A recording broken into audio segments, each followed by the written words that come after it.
Teman-teman pemirsa pajak smart, kegagalan dari aplikasi Cortex telah membuka mata kita semua tentang sebuah persoalan besar yang menyangkut keadilan dan kejujuran dalam mengelola pajak di negeri kita ini. Sebuah sistem yang semestinya dibangun untuk melayani rakyat justru menjadi beban dan menjadi sumber kerugian besar bagi lebih dari 70 juta wajib pajak di Indonesia ini. Seperti yang kita ketahui, dalam pengadaan aplikasi Cortex menelan biaya lebih dari 1,3 triliun rupiah. Pihak Kementerian Keuangan justru menyerahkan proyek ini kepada perusahaan-perusahaan asing, baik sebagai agen pengadaan, vendor aplikasi, maupun penyedia jasa pengawasannya. Namun, hasilnya justru mengecewakan kita semua. Hingga hari ini, aplikasi tersebut masih sering sekali bermasalah dan merugikan banyak pihak. Kita pun bertanya-tanya, di mana letak keadilan dalam keputusan ini? Apakah ini bentuk sebuah kelalaian atau justru ada niat yang lebih buruk di baliknya? Siapa yang menipu Kementerian Keuangan atau vendor? Atau jangan-jangan kedua belah pihak saling menipu?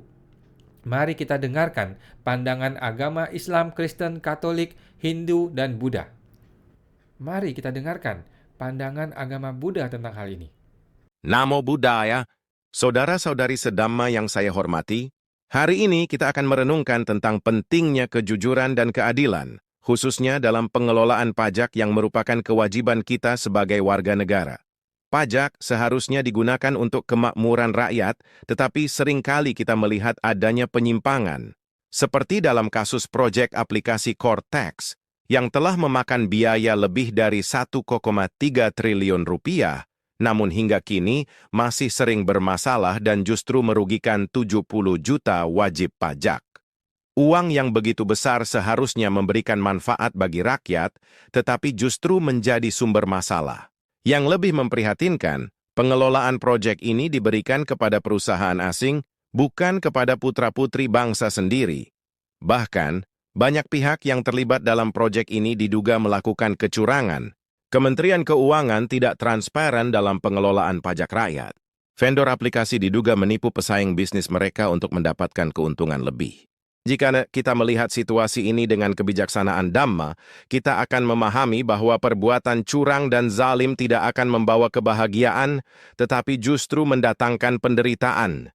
Saudara-saudari, dalam ajaran Buddha, kita mengenal hukum karma. Sabe satta kamasaka, kamadayada, kamayoni, kamabandhu, kamapatisarana. Semua makhluk memiliki karma masing-masing, mewarisi karma mereka, lahir dari karma mereka, terikat oleh karma mereka, dan terlindungi oleh karma mereka. Anguttara Nikaya 557. Ini berarti, siapa yang melakukan kezaliman, maka ia akan menerima akibat dari perbuatannya. Jika seseorang menipu dan menyalahgunakan wewenang, maka pada akhirnya ia akan mengalami penderitaan, baik dalam kehidupan ini maupun di kehidupan mendatang. Dalam Dhammapada 256-257, Sang Buddha bersabda, bukan karena berbicara banyak seseorang bijaksana, tetapi siapa yang damai, tidak menipu, dan hidup dalam kebajikan, dialah yang disebut bijaksana. Orang yang hidup dengan kebohongan dan kecurangan tidak akan mengalami ketenangan. Mereka mungkin berpikir bahwa mereka berhasil menipu banyak orang, tetapi pada akhirnya mereka tidak akan bisa lari dari akibat karma mereka sendiri. Sebagai umat Buddha, bagaimana seharusnya kita bersikap dalam menghadapi ketidakadilan ini? 1. Mengembangkan pandangan benar. Samaditi. Kita harus memahami bahwa segala perbuatan memiliki akibat. Oleh karena itu, kita tidak boleh ikut dalam arus kecurangan, tetapi harus tetap berpegang pada kejujuran dan kebajikan. 2. Berani menegakkan kebenaran dengan penuh welas asih. Jika kita melihat ketidakadilan, kita harus menyuarakan kebenaran, tetapi tetap dengan cara yang bijaksana, tanpa kebencian dan kemarahan.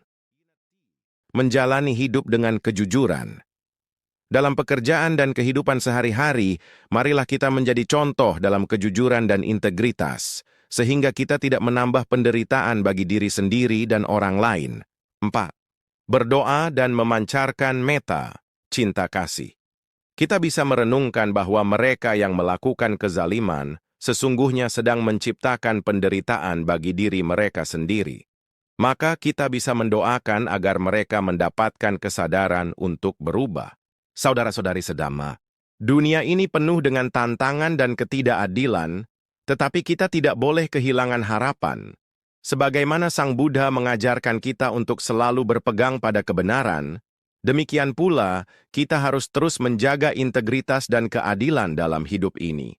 Semoga kita semua selalu berada di jalan yang benar dan membawa manfaat bagi sesama. Namo Buddhaya.